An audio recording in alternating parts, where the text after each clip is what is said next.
नमस्कार दोस्तों, स्वागत है आप सभी का आज के मुख्य समाचार के इस वीडियो में, जहां हम आपके लिए हर दिन लेकर आते हैं देश और दुनिया की तमाम बड़ी खबरें।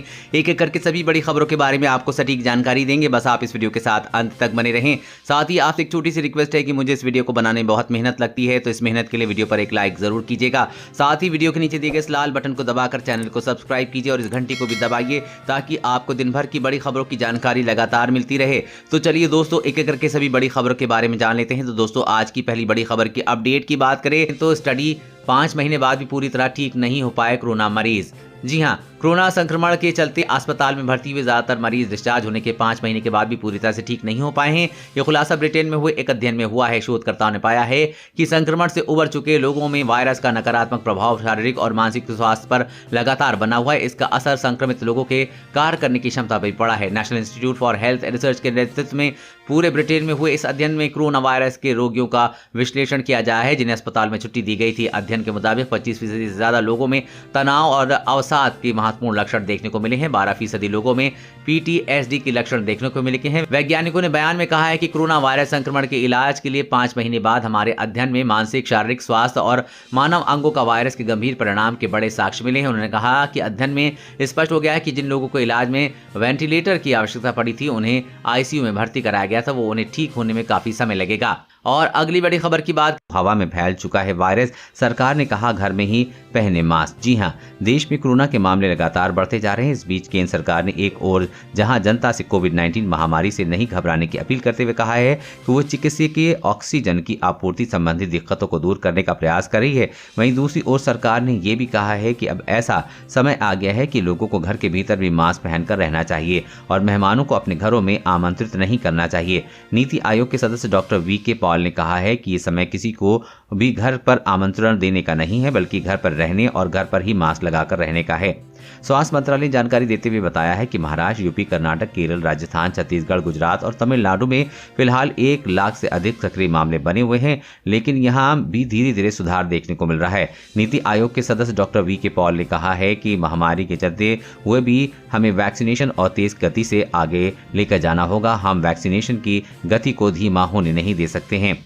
वहीं घबराहट के कारण लोग घर पर दवाएं और स्टोर करने लगते हैं और इससे बाजार में जरूरती दवाओं की बेवजह कमी हो रही है। कई लोग सोचते हैं कि कोरोना है तो मैं पहले दिन ही सारी दवाएं शुरू कर लेना चाहता हूं, इससे साइड इफेक्ट ज्यादा होते हैं, इसलिए ऐसा न करें। और अगली बड़ी खबर की बात करें कि तो केंद्र सरकार की बड़ी तैयारी, गाँव में भी सड़कों पर कचरा फेंकने या जलाने पर होगी रोक। जी हाँ, शहरों की तर्ज पर अब गाँव में भी कचरा प्रबंधन को लेकर सख्ती दिखेगी। इससे सड़क पर, घर के बाहर या सार्वजनिक स्थानों पर कचरा फेंकना और जलाना प्रतिबंधित होगा। पर्यावरण मंत्रालय इसे लेकर जल्द ही नियम लाने की तैयारी में है। मंत्रालय ने ये पहल गांव को भी कचरा प्रबंधन की बढ़ती समस्या को देखते हुए किया है। माना जा रहा है कि इससे स्वच्छ भारत की पिछड़ी मुहिम को भी मदद मिलेगी। केंद्रीय वन एवं पर्यावरण मंत्री प्रकाश जावड़ेकर ने जानकारी दी है। साथ ही बताया कि गांवों के लिए कचरा प्रबंधन के नियमों को बनाने का काम शुरू कर दिया गया है। गाँवों में कचरा प्रबंधन के नियम वैसे भी जरूरी हो गए हैं, क्योंकि अब गाँव में प्लास्टिक सहित ऐसा कचरा भारी तादाद में जमा होने लगा है जो साधारण रूप से नष्ट नहीं हो सकता। वहीं विश्व स्वास्थ्य संगठन की माने तो ठोस कचरे को बेहतर प्रबंधन करके फिलहाल 22 तरह की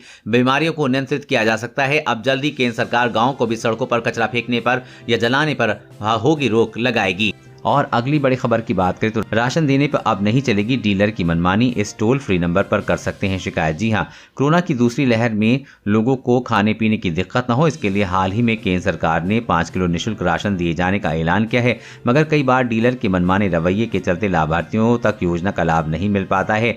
ऐसे में अब आप डीलर के खिलाफ शिकायत दर्ज करा सकते हैं। इसके लिए सरकार की ओर से टोल फ्री नंबर जारी किए गए हैं। ये हेल्पलाइन नंबर पूरी तरह से निःशुल्क है। ऐसे में अगर डीलर राशन देने में घपलेबाजी या आनाकानी करते हैं तो आप शिकायत दर्ज करा सकते हैं, जिससे जल्द ही समस्या का निस्तारण होगा। सरकार ने लगातार मिल रही शिकायतों के बाद टोल फ्री नंबर जारी किए हैं, जिन पर राशन सही से न मिलने, डीलर की मनमानी रवैये समेत इससे संबंधित अन्य शिकायतें दर्ज कराई जा सकती हैं। आप 180018022087 और 1800212551 हेल्पलाइन नंबर पर कॉल कर सकते हैं। और अगली बड़ी खबर की बात करें तो ड्राइविंग लाइसेंस के लिए कड़ी जांच से गुजरना होगा। सरकार ने कहा अब टेस्ट होगा और कठिन। जी हां, सड़कों पर सुरक्षित ड्राइविंग को ध्यान में रखते हुए सरकार लगातार कदम उठा रही है। इसके साथ ही ड्राइविंग लाइसेंस के लिए भी नियमों में संशोधन किया जा रहा है। इसके तहत ड्राइविंग लाइसेंस बनवाने के लिए अभ्यर्थियों को अब कड़ी जांच से गुजरना होगा। जांच में उत्तीर्ण होने के लिए उचित सटीकता के साथ गाड़ी को पीछे से ले जाना अनिवार्य कर दिया गया है। सड़क परिवहन और राजमार्ग मंत्री नितिन गडकरी ने लोकसभा में एक सवाल के लिखित जवाब में बताया कि सभी क्षेत्रीय परिवहन कार्यालयों में पास होने की प्रतिशत 69% कर दी गई है। यदि वाहन में रिवर्स गियर है तो चालक को इसे पीछे ले जाकर दिखाना होगा। उन्होंने कहा कि यह नियम केंद्रीय मोटर वाहन कानून 1989 के प्राविधान के तहत है। ड्राइविंग कौशल की जांच करने के उद्देश्य से प्रतिभाशाली और प्रशिक्षित चालक तैयार करना है। टेस्ट को ज्यादा टफ इसी वजह से रखा गया है कि किसी ऐसे व्यक्ति के लाइसेंस न मिले जो ठीक तरीके से वाहन चलाना ना आता हो। उन्होंने कहा कि ट्रेनिंग के लिए सरकार ने 50 मोटर ड्राइविंग सेंटर्स स्कूलों को अधिकृत किया है। वाहन को किस तरह से चलाना है और इसके लिए स्किल टेस्ट से पहले ड्राइविंग टेस्ट ट्रैक पर इसका डेमो भी दिया जाएगा। इसके अलावा वहां पर लगे LED स्क्रीन में भी डेमो दिखाया जाएगा। और अगली बड़ी खबर की बात करें तो दिल्ली समेत 7 राज्यों में 30% हुआ पॉजिटिविटी रेट। इन 30 जिलों में हालात चिंताजनक। जी हां, देश की कोविड स्थिति का लगातार बिगड़ती जा रही है। हाल ही में सरकार की तरफ से जारी डेटा में बताया गया है कि बीते सप्ताह में देश के 24 राज्यों में पॉजिटिविटी रेट 15% से ज्यादा रहा है। वहीं बीते 2 हफ्तों में 30 जिलों में मामलों में तेजी से बढ़त हो रही है। अधिकारियों ने जानकारी दी है कि देश में 7 राज्य ऐसे हैं जहां बीते हफ्ते पॉजिटिविटी रेट 30% या इससे ज्यादा रहा है। स्वास्थ्य मंत्रालय ने इस आंकड़ों को चिंतित करने वाला बताया है। स्वास्थ्य मंत्रालय ने कहा है कि 7 राज्यों में 30% से ज्यादा पॉजिटिविटी रेट दर्ज किया गया है। इनमें गोवा, हरियाणा, पौंडीचेरी, पश्चिम बंगाल और कर्नाटक, दिल्ली, राजस्थान का नाम शामिल है।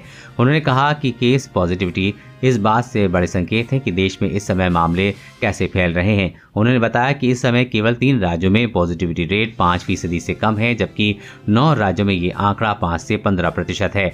वहीं 24 राज्यों में 15% से ज्यादा पॉजिटिविटी रेट है। ये हमारे और देश के लिए चिंता की बात है।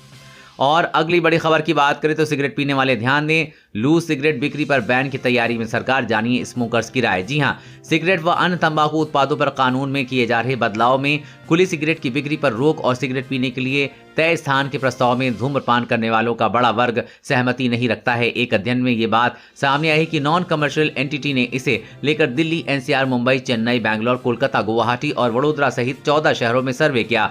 सर्वेक्षण में पाया गया है कि 78% उत्तरदाता तंबाकू के लिए उम्र की सीमा 18 वर्ष से 21 वर्ष बढ़ाने के समर्थन में नहीं करते। सर्वेक्षण में पाया गया है कि 87% प्रतिभागी खुली सिगरेट की बिक्री पर प्रतिबंध लगाने के प्रस्ताव का समर्थन नहीं करते। उनका मानना है कि तंबाकू की खपत को कम करने के निर्णय से धूम्रपान करने वालों को पूरा पैक खरीदने के लिए बाध्य होना पड़ेगा। इससे हमेशा उनके हाथों में सिगरेट उपलब्ध होगी, जिससे कि आखिरकार खपत बढ़ेगी। सर्वेक्षण के अनुसार 57% उपभोक्ता खुली सिगरेट खरीदते हैं क्योंकि ये उन्हें कम धूम्रपान करने से मदद करता है। केवल 19% कम पैसे के कारण ये विकल्प चुनते हैं। केवल 7% उत्तरदायित्वों ने महसूस किया है कि खुली सिगरेट की बिक्री पर प्रतिबंध से वो सिगरेट नहीं पी सकेंगे। और अगली बड़ी खबर की बात करें तो भारत को करीब 25 करोड़ वैक्सीन रियायती दामों पर देंगे, मिलेगी आर्थिक मदद। गावी का बड़ा ऐलान। जी हां, वैक्सीन से संबंधित ग्लोबल अलायंस गावी ने कहा है कि भारत को 19 करोड़ से 25 करोड़ तक कोरोना वैक्सीन डोज रियायती दरों पर मुहैया कराया जाएगा। साथ ही अंतर्राष्ट्रीय संगठन ने कहा है कि वैक्सीन के लिए तकनीकी मदद और कोल्ड चेन की व्यवस्था के लिए भी भारत को 30 मिलियन अमेरिकी डॉलर यानी कि करीब 220 करोड़ रुपए भी दिए जाएंगे। गावी कम और मध्य आय वाले देशों को वैक्सीन मुहैया कराने के लिए public private global health partnership है। ये तय करता है कि दुनिया भर में वैक्सीन कार्यक्रम अमीर देशों के अलावा गरीब और मध्यम आय वाले देशों तक भी पहुंचे। संगठन के प्रवक्ता ने कहा है कि वर्तमान कोरोना संकट में हम भारत की मदद के लिए पूरी तरह से प्रतिबद्ध हैं। गावी ने यह भी स्वीकार किया है कि भारत में मौजूदा कोरोना संकट की वजह से दुनिया भर में वैक्सीन आपूर्ति पर बड़ा असर पड़ा है, क्योंकि भारत खुद वैक्सीन निर्माण कर बड़ा केंद्र है।